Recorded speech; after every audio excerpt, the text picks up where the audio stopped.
Shalom, sahabat KP yang berharga di mata Tuhan. Apakah sahabat pernah terkena hipnotis atau melibatkan kuasa gelap dalam membangun usaha? Video ini tepat untuk sahabat. Mari kita belajar.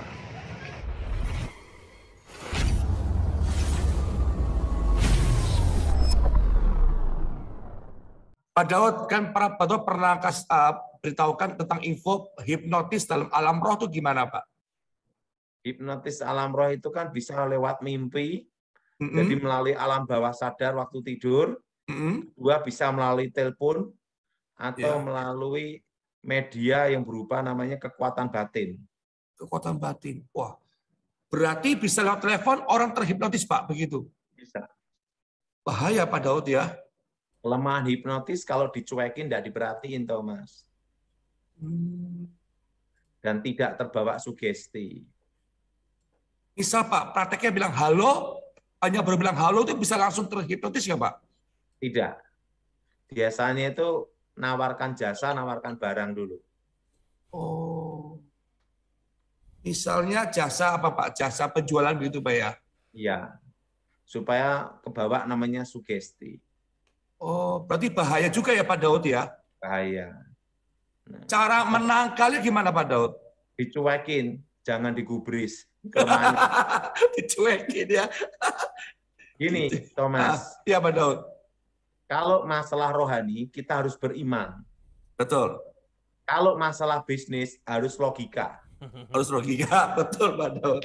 Jadi gini, ada orang namanya bisnis tokek. Tokek ya, binatang tokek Pak ya?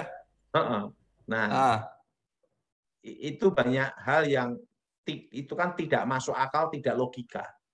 Iya Pak Daud.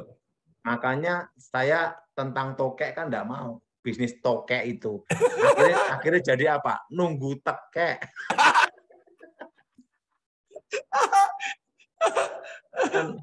Tokek panjang sekian. Itu akhirnya nunggu tekek toh. Satu lagi Pak, apakah sugesti tentang kalau orang pelihara burung walet itu pasti ada kutuk atau kesialan Pak? Tidak ada hubungan antara walet dan kutuk itu tidak ada. Kecuali kalau waletnya itu menggunakan pemanggilan arwah roh-roh supaya datang waletnya. Nah itu kutuk. Selama tidak ada ritual ilmu gaib, tidak ada urusan. Tidak ada urusan. Dan nggak ada sugesti ya Pak? Itu tidak ada. Pak Daud, boleh berbagi pengalaman nggak? Karena kan kalau di Kalimantan itu orang percaya, orang biasanya kalau pelihara burung walet pasti anaknya cacat, sial, kalau nggak bangkrut gitu loh Pak. Gini ya, sebenarnya itu tidak ada pengaruh, tidak ada hubungan. Nah, tapi kalau orang bisnis walet itu kan hanya dirikan rumah, waletnya datang, bikin sarang, terus jual. Iya. Nah, kadang sudah zona nyaman, kadang males.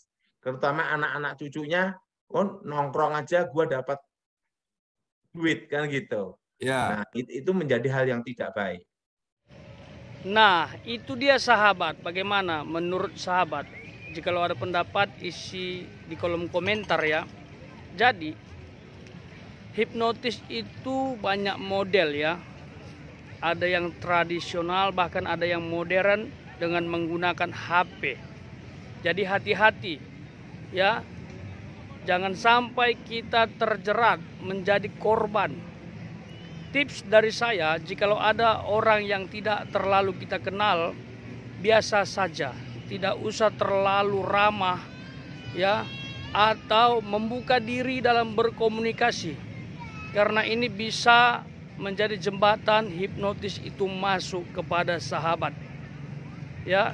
Seperti hambanya mengatakan, cuek saja ya, karena iblis atau kekuatan gaib apabila dicuekin tidak akan berkuasa atau kekuatannya tidak akan bisa bekerja secara maksimal. Itu dia ya. Jadi hati-hati sekali lagi. Yang terpenting adalah hubungan kita dengan Tuhan itu intim dan Roh Kudus bekerja. Saya percaya orang yang punya hubungan intim dengan Allah tidak akan bisa dihipnotis karena Roh Kudus bekerja membentengi kita, melindungi kita dari kuasa si jahat. Itu iman saya. Bagaimana dengan sahabat? Apakah sahabat percaya bahwa Allah dapat melindungi dari kuasa gelap? Nah, termasuk walet tadi, ya, melibatkan kuasa gelap, melibatkan kuasa-kuasa yang seharusnya tidak kita gunakan, berasal dari iblis. Itu hanya contoh saja, ya. Apapun usaha bisnis yang kita bangun, ya, mungkin menengah ke bawah atau menengah ke atas, mungkin bisnis makro mikro, jangan pernah melibatkan iblis atau kuasa gelap.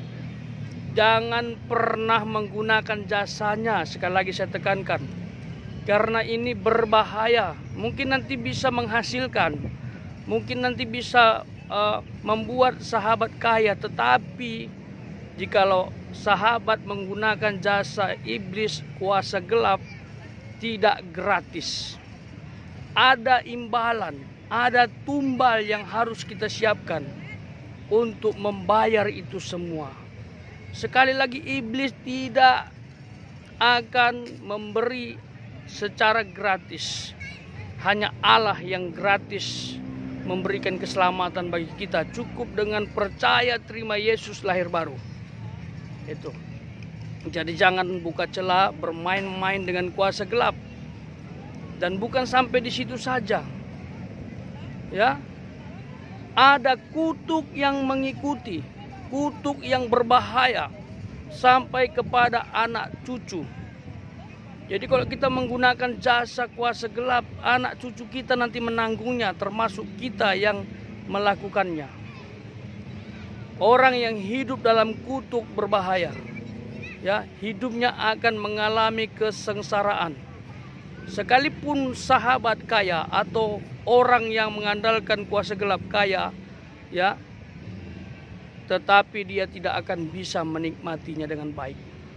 Dia bisa sakit-sakitan, bisa keluarganya broken home, dan dia akan mengalami masalah yang berat lainnya. Itu yang saya pelajari dari apa yang disampaikan oleh hambanya Evangelis Daud Tony. Jadi sekali lagi, bangunlah kehidupan kita masing-masing secara murni, tanpa melibatkan kuasa si jahat, tanpa melibatkan iblis. Karena sumber berkat yang sesungguhnya adalah Allah. Iblis hanya meniru, dan dia memberi janji yang palsu, janji yang semu, janji yang sementara. Tapi Allah janji yang kekal. Allah sudah buktikan janjinya kepada Abraham, Ishak, dan Yakub yang luar biasa sampai kepada kita sekarang. Ada 3 janji raksasa, yaitu keturunannya akan diberkati. Lalu yang kedua, tanah pusaka atau tanah perjanjian. Yang ketiga, berkat bagi seluruh bumi. Nah, berkat bagi seluruh bumi ini yang kita rasakan, termasuk Mesias di dalamnya, Juru Selamat Yesus Kristus. Jadi sekali lagi, bangunlah hubungan kita hanya kepada Tuhan.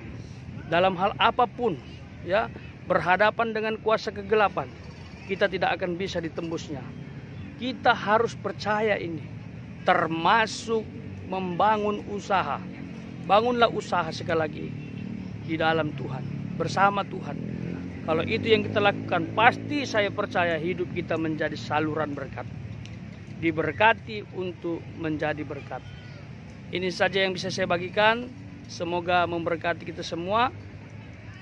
Terima kasih.